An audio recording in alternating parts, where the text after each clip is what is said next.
अस्सलामुअलैकुम my YouTube family, कैसे हैं आप सब लोग। आप सब लोगों को वेलकम टू किचन एक्सप्लोरर। और आज हम बनाने जा रहे हैं ढाबा स्टाइल माश की दाल, जो कि बहुत ही डिलीशियस बनती है। तो चलें जी, जल्दी जल्दी इंग्रेडिएंट्स को देख लेते हैं। सबसे पहले मैंने लिया है मेजरिंग 1 कप माश की दाल लिया था, और इसे मैंने 4 से 5 घंटे के लिए सोक कर दिया था। अच्छे से पहले 2-3 पानी से वॉश किया था और फिर इसे मैंने 5 घंटे के लिए सोक कर दिया था। सोक करने से एक अच्छा रिज़ल्ट आएगा आपको। और इसका अब जब मैं यूज़ करूँगी तो ये जो पानी है ये मैं स्ट्रेन करके यूज़ करूँगी। 1 टीस्पून मैंने लिया है चिकन पाउडर, 1 टीस्पून कुटी हुई लाल मिर्च, 1 टीस्पून ज़ीरा, 1 टीस्पून सॉल्ट, 1 टीस्पून रोस्टेड कुटा हुआ धनिया, एक बड़ा स्टिक दालचीनी का, अराउंड 10 to 12 ब्लैक पेपर्स लिए हैं मैंने, 4 मैंने लौंग लिए हैं, 3 मैंने ये रेड वाले ड्राई चिलीज़ लिए हैं छोटे वाले, और इसे हम तोड़ लेंगे बीच में से। अगर आपके पास ये नहीं है तो आप गोल वाली जो लाल मिर्च होती है वो भी यूज़ कर सकते हैं। 1 टेबलस्पून मैंने लिया है बटर। बाकी मुझे चाहिए एक बड़े साइज़ का मैंने अनियन लिया है और इसे स्लाइसेस में कट कर लिया है। अराउंड 2 टेबलस्पून के करीब कोरिएंडर, मैंने रेड चिलीज़ लिए हैं 6 से 7 कुछ हैं। आप चाहें तो ग्रीन चिलीज़ भी ले सकते हैं, फ्लेवर में कोई चेंज नहीं आएगा। एक्चुअल मुझे सिर्फ कलर और लुक अच्छा देना था। मौसम अच्छा और आजकल मिल रही हैं तो मैंने ये ले ली हैं। इनफैक्ट आप ग्रीन चिलीज़ ही यूज़ कर लीजिएगा, कोई इशू नहीं है। 1.5 tablespoon fresh ginger garlic paste, 3 मैंने स्मॉल साइज़ के, आप साइज़ से आइडिया लगा दें कि 3 स्मॉल साइज़ के टोमेटोज़ लिए थे, इसे पील कर दिया है और स्लाइसेस में कट कर दिया है।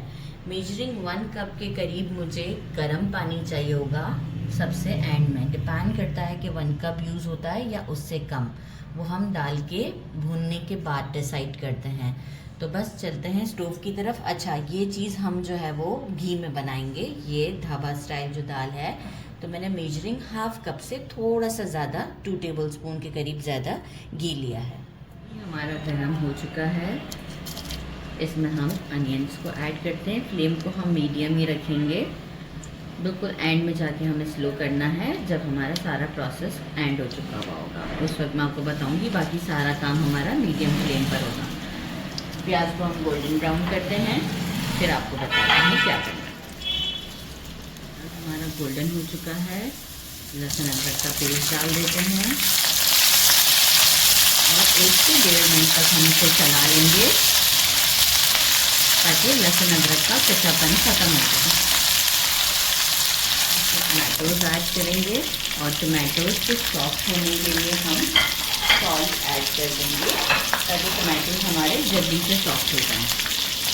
सॉल्ट हम इस मोमेंट पर ऐड कर देते हैं। टमाटोज को सॉफ्ट होने देते हैं। जितनी देर में टमाटोज सॉफ्ट होते हैं हम जब बाकी की प्रिपरेशन कर लेते हैं। देखिए सॉफ्ट थोड़े हमारे टमाटोज हो गए हैं, बहुत ज़्यादा नहीं कुक हुए हैं। अब हम क्या करेंगे, दालचीनी, ब्लैक पेपर और लौंग, इन तीनों को ज़रा एक स्टर दे देते हैं इसमें। इसके बाद हम ऐड करते हैं हमारी ये चिली, धनिया, जीरा, कुटी हुई लाल मिर्च, चिकन पाउडर, अच्छे से मिक्स देते हैं। और साथ में अभी हमने जो है वो नॉर्मल वाटर लेकर रखा है, नॉर्मल वाटर अभी हम अपने हाथ में रखेंगे, और वो जो गर्म पानी है वो हम अलग ही यूज़ करेंगे एंड में। हम थोड़ा थोड़ा ये पानी डालकर इसे कुक करते रहेंगे ताकि टमाटोज और हमारे मसाले अच्छे तरीके से भुन जाएं। मतलब बार बार ऐसा प्रोसेस हो सकता है 2 बार मुझे करना पड़े कि अभी कुक हो जाएगा, फिर ऑयल ऊपर आ जाएगा, मैं थोड़ा सा इसे और भून दूंगी पानी डालकर। तो इस तरीके से 2 बार हम ये कर लेते हैं, फिर हम अपनी दाल ऐड करेंगे इसमें। तो मुझे 8 मिनट लगे हैं, मैंने 2 बार वाटर ऐड किया था। और अब हम मसाले को चेक कर सकते हैं किस तरीके का है।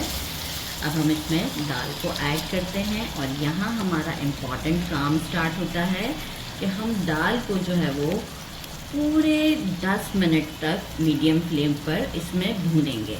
इतना भूनना है, हो सकता है आपका जल्दी भी भून जाए कि घी जो है वो हमारा साइडों पर आ जाए। मीडियम फ्लेम पर 10 मिनट तक हम इसे भूनते हैं। अभी तो हमारी दाल में थोड़ा सा पानी भी था तो वो भी ऐड हो गया हुआ है, लेकिन अभी हम इसे भूनेंगे मीडियम फ्लेम पर फॉर 10 मिनट्स। दाल को भूनते हुए मुझे 12 मिनट लगे, लेकिन बहुत अच्छी खुशबू आने लगेगी जब आप इसे भूनेंगे। एक्चुअली इस दाल को जितना अच्छे से हम भूनते हैं उतनी ही अच्छी और ये फ्लेवरफुल दाल बनती है। अब आप देख सकते हैं कि घी साइडों पर आ चुका हुआ है बहुत आसानी से। जैसे ही मैं पलटती हूँ तो घी आ जाता है। मैंने मेजरिंग 1 कप के करीब पानी को गर्म कर लिया है। बहुत ज़्यादा नहीं डाल रही अभी मैं, क्योंकि बस अभी इतना ही डाल रही हूँ, मेजरिंग ½ कप के करीब। और फ्लेम को मैं कर देती हूँ, थोड़ा सा और बढ़ा देते हैं, और फ्लेम को मैं कर देती हूँ मीडियम से स्लो, और इस पर लगा देती हूँ लिड और इसे पकने देते हैं स्लो फ्लेम पर 10 मिनट्स तक के लिए।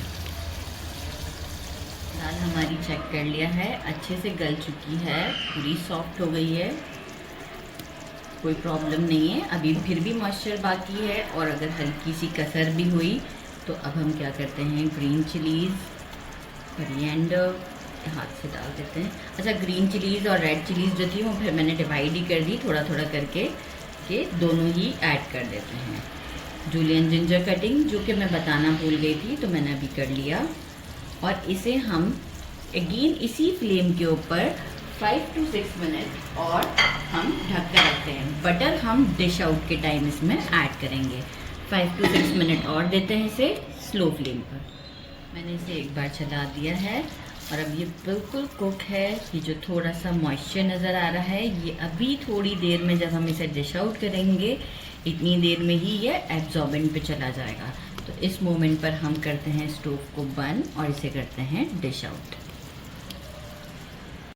मैंने इसे डिश आउट कर दिया है, बटर ऊपर से डाल दिया है, और अब मैं आपको ट्राई करके बताती हूँ विद बटर। कितनी ज़बरदस्त लग रही है ये। साथ में घर की रोटियां बना ली हैं, तो इसे ट्राई करते हैं। बिस्मिल्लाहिर्रहमानिर्रहीम। ज़बरदस्त दाल है, ज़बरदस्त, बहुत ही ज़बरदस्त है। जैसे हम गोश्त वगैरह खाते हैं ना, बिल्कुल इसी तरीके का टेस्ट है। ज़रूर ट्राई कीजिएगा। मेरे चैनल को लाइक और सब्सक्राइब करना नहीं भूलिएगा।